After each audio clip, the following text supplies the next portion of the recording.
Golden Slipper. Or it doesn't get any better for us racing fans with 5 Group 1s there at Rosehill, the AllStar Mile, the People's Race. Well, that's what they call it anyway. The AllStar Mile there at Moonee Valley.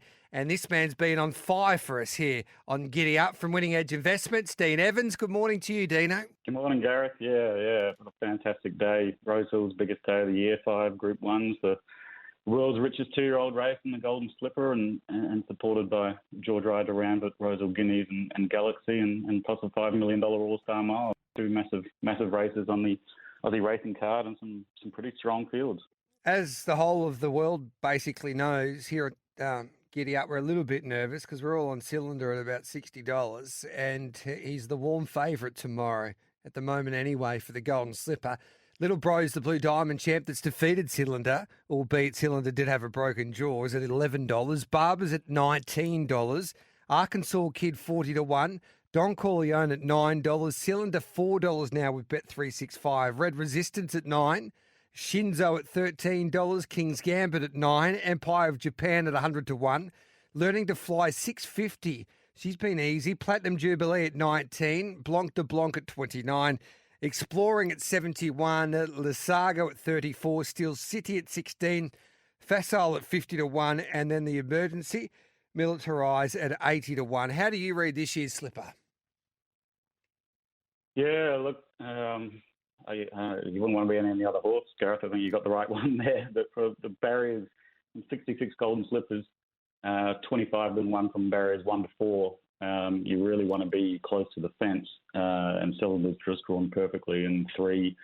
Probably the most incredible piece of insight I've gleaned when I've watched the replays of the last 19 Golden Slippers, whether the track's dry or wet. 17 of the last 19 Golden Slipper winners were all on the rails before the turn. So, despite this being the biggest 2-year-old race in the world and 16 high-class 2-year-olds, at the end of the day, the horses that hug the fence generally turn out to be the winner. And I've said this a few times, I think to you and sort of publicly, and yet last year somehow Fireburn was one of only 4 horses on the fence and got out to 300-1 on Betfair in the running, despite being on the fence and stormed home again to make it 17 from 19. So I think what's interesting about this year, Gareth, is your main sort of favourites in the race, the likes of Cylinder, Learning to Fly, and Shinzo are all drawn sort of within that 1 to 4. So, going to be a really exciting race. And I think, they're going to want to be hitting that fence and getting the best run in. Over the last 11 years, 8 winners have had their last start 14 days before the Slipper. So it's usually that sort of Todman-Riesling form. And one was 21 days out because the races were pushed back a week, but it was still the Todman form. So 9 of the last 11 have that, and 7 winners out of 11 have never run worse than second in their life, which again Cylinder ticks. And 10 of the 11 had either 3 or 4 starts prior to the Golden Slipper. The horse that does tick all of those boxes is Cylinder, as well as Red Resistance and Learning to Fly. So those 3 sort of tick all the historical friends. A lot of speed here, Exploring, Red Resistance, Steel City and Facile. Like I said, very strong tempo. And I think the likes of Platinum Jubilee, Cylinder, and Learning to Fly are going to get those really nice runs forward of midfield, but sort of on the fence and ready to go bang.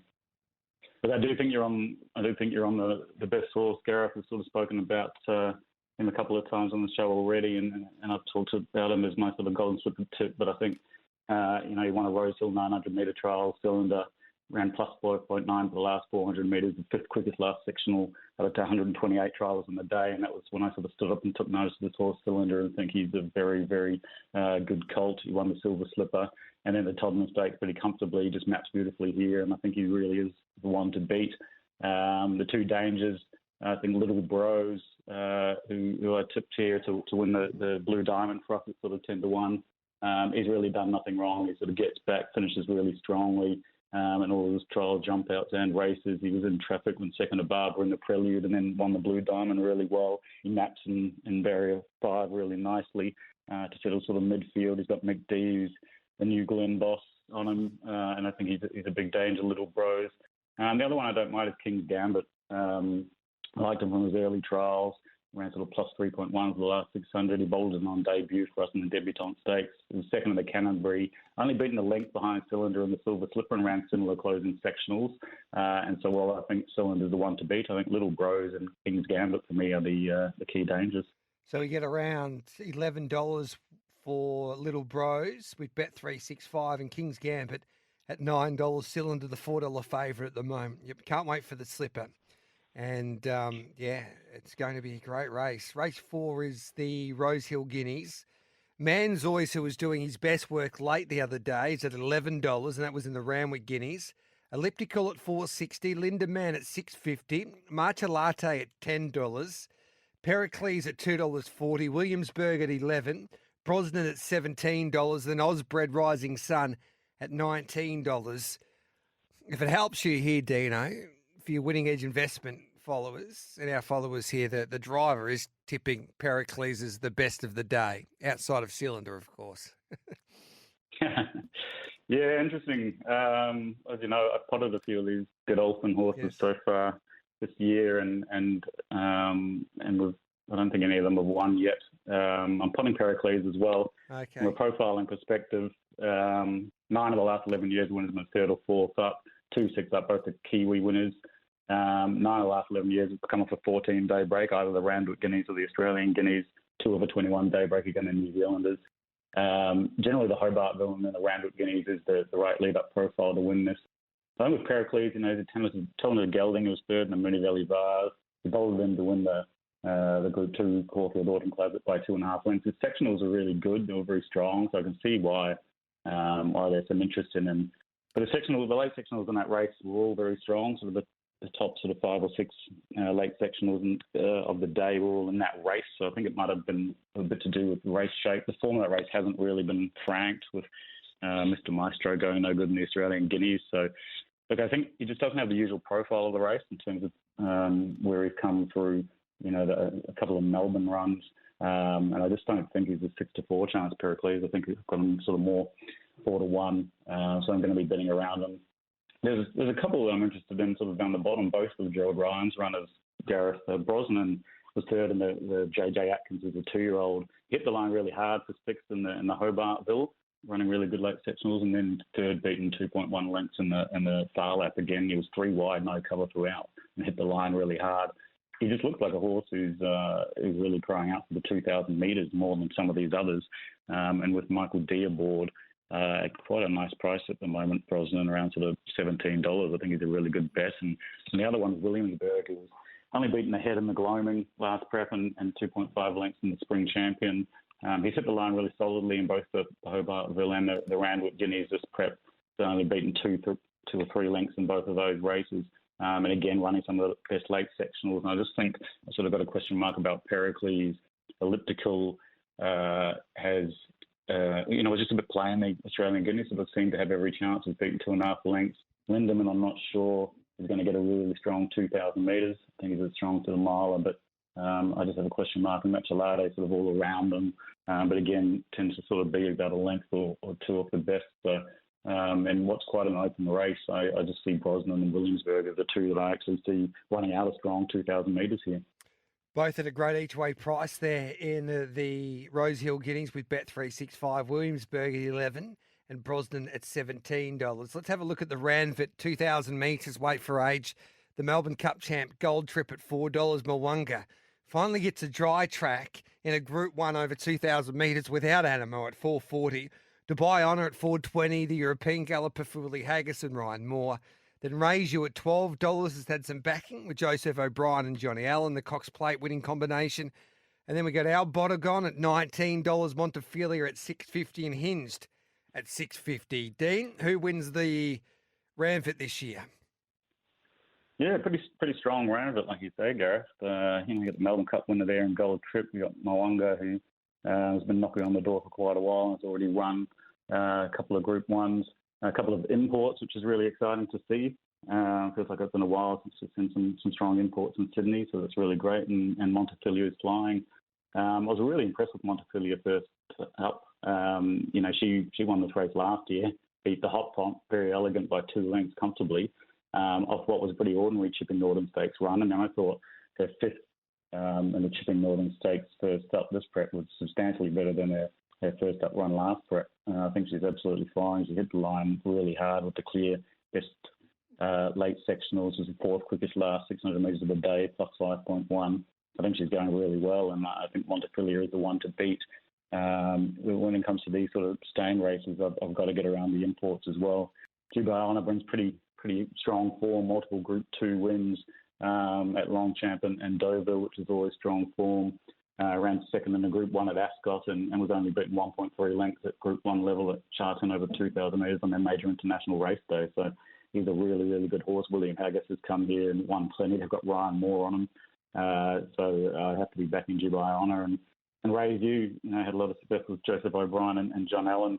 Backstage of Rest and Futures about 30-1 in the Cox Plate. And he's just Joseph O'Brien's one of the best trainers in the world. This horse has a listed grade win over 2,400 metres at the Curragh on his resume, and like you say, Gareth, there's a bit of support. So, I'll be looking to back Montefilia and Dubai Honor strongly here. But with Ray View, I want to make him a winner as well. So Montefilia at $7, Dubai Honor at $4.20, and Ray View that's had some good backing, as I mentioned. He's $17 into $11 in the last couple of days with Bet365. Dino, let's have a look at the George Ryder, because you've got Adamo's $1.60 now with Bet365 to win this Group 1. He's dropping back to the 1,500 metres after winning so dominant there in the Chipping Norton over the 1,600 metres. But James Cummings pointed out yesterday to us on the Stable Mail that they just want to train him like a mile horse, obviously, when he heads, of course, to the Queen Anne at Ascot in the middle of June. So that's why he is going to the George Ryder and not to the Ranford. And he's come up a short price favourite at $1.60. Artorias at $6.50. Steps out to the 1,500 metres. Then we go to Converge at 40-1. Fangirl at $10. Levante at $17. Golden Mile at $12. Communist, the Guineas winner, the Roundwick Guineas winner at $26. And then Ospapenko at $19. This is an intriguing race for mine, Dean. It is an intriguing race. It's interesting. There's only really average speed here. Probably Electric Girl, I think, is likely going to push forward and lead from barrier 2. Then it's a bit muddling. You've got sort of Kerwin Lane, Communist, Anamo's going to have to try to get a position. Golden Mile, Ospapenko, I think, will sort of jostle for runs forward of midfield. And you sort of have Fangirl and Artorias wait out the back like they usually do. You've got an Anamo and an 11-horse field drawn 11, and I think the key is going to be, J-Mac getting in and slotting him in somewhere without getting caught wide. Obviously, he's an 8-time Group 1 winner, including a Cox Plate, 6 wins in the last 7 starts. He's clearly the one to beat. But I think he's a bigger track horse, Animo, in terms of Randwick versus Rosehill. He's won at Rosehill 5 times for 2 wins. It has been beaten 3 times. So I think if there's a little bogey race for Animo at this prep, it could be this one. Pretty strong field behind Artorias. Finished really powerful. He'd won the Canterbury Stakes last start, +6 the last 600. So he'll be hitting the line hard. Fangirl's an excellent Group 1 winning mare. A couple of Group 1 placings so far this prep, chasing home Animo. Levante is a 4-time Group 1 winner in New Zealand. She's really highly talented mare. She can give this a really big shake. And I actually think the best of the 3-year-olds is Ospapenko. Drew wide in the Rosehill Guineas last prep, which was his 4th start. Flew home for 3rd, beaten half a length. Won the Hobartville last start and then scratched from the Randwick Guineas. I think the issue with him is just that setback and sort of 28-day break. I thought he would have won the Randwick Guineas if he'd run. Tough race in terms of a betting proposition, Gareth. I'm not sure I want to take Animo on, but I think, from that gate, it's going to be interesting to see where he slots in. And, if he ends up getting a bit of a tougher run than expected, then, I do think that the likes of Fangirl and Levante and even Ospapenko, if he's right, could spring a surprise, but not a race I'm sort of confidently wanting to tip anything in. Yeah, we'll sit back and enjoy and see if the champ can overcome that wide gate and take out another Group 1, the George Ryder. The Galaxy's a beauty. You've got Eduardo at $8 with Bet365. Uncommon James down into $3.80 after In the Congo was scratched yesterday. Zeus Style for Tony Golan at $10. Asfura at $7. Remark at $6.50. Maria Mia at $10. Shades of Rose first up at $9. Andermatt at $15. And then Cannonball is at $13. Who wins the Galaxy, Dean? Yeah, interesting race. Always a really open race. From a historical profiling perspective, it's a bit of a lottery. They can come from any sort of prep, period of time from the last age range. Mares, geldings, SP rate, weight. It's all just a bit of a lottery. I think I've sort of narrowed it down to four. You got Eduardo, obviously the class sprinter, nosed out first up in the Challenge Stakes. Won this race by 3.5 lengths 2 years ago, going 57. Does jump to 59 this year and jumps from the outside gate. Uncommon James, just a real superstar sprinter, 8 starts for 6 wins and 2 seconds, including winning the Oakley Plate last start. Rates very highly. Ascora, 9 starts for 6 wins and 2 placings, and a close third in the Oakley Plate. And Shades of Rose, who I think is a very speedy mare, 7 wins from 10 starts. She's won 2 trials, really style. She ran with this under no pressure, this prep running to the plus 8.1 and plus 2.8. Interesting race. From a betting perspective, I'm keen on Uncommon James. It's just an uncomplicated horse, drawn well, maps really nicely in a race where, there's pretty good speed early with Zoo Style and Eduardo, and sort of in the Congo, Shades of Rose and Ascora. So I think Uncommon James can sit just off them sort of midfield and peel out and prove too strong. And I think the danger's Shades of Rose. I think the 1100 metres first up's going to suit her, and I just think she's really flying in the trials, and she could be the smoky. All right, mate, we'll have a quick look at the AllStar Mile. I'm Thunderstruck at 6.50, Alligator Blood 2.60 with Bet365, Cascadian at 16, Mr. Brightside at $6, Laws of Indices 17, and then we've got Alan Quer at $19, a fascinating runner for Mike Moroney, the former European, the Inevitable at 20-1, My Oberon at $31, Nugget at $19, and She's a Belter at $13. And for our friends at the Mailbag, Keats at $61 with their Bloodstock game after they purchased him for $25,000. So it's a fascinating race. What are you doing here, Dean? Yeah, there's a decent speed here, I think, with Alligator Blood, Gentleman Roy, and Keats pushing forward. You've got sort of Sophie Bond, Mr. Brightside pounding the fortune teller Nugget. They'll all be sort of handy to forward of midfield. There'll be a bit of speed on here. Regardless, I do think Alligator Blood, the 5-time Group 1 winner, is very strong, winning the Futurity first up. He won the Champions Mile for us back in November. And I just think from the good gate with Blake Shin there, racing him out in front, I think he's going to be very hard to run down, Alligator Blood.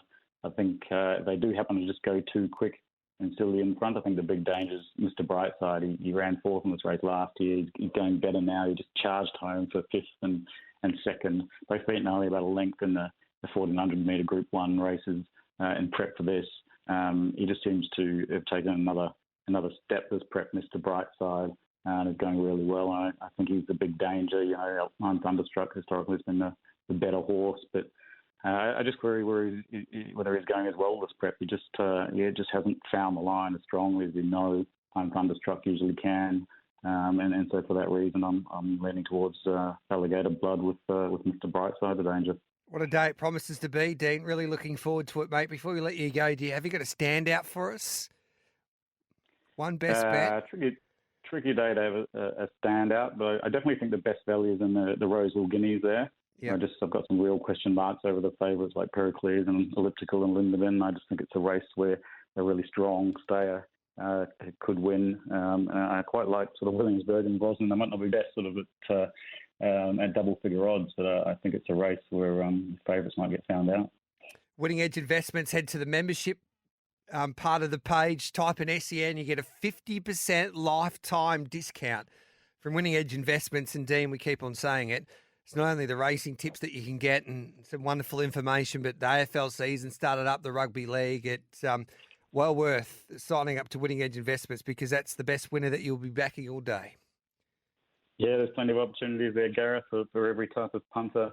Pro punters who've got proven track records with the results posted every day on social media and the website. And like you say, 50% discount for SEN listeners only.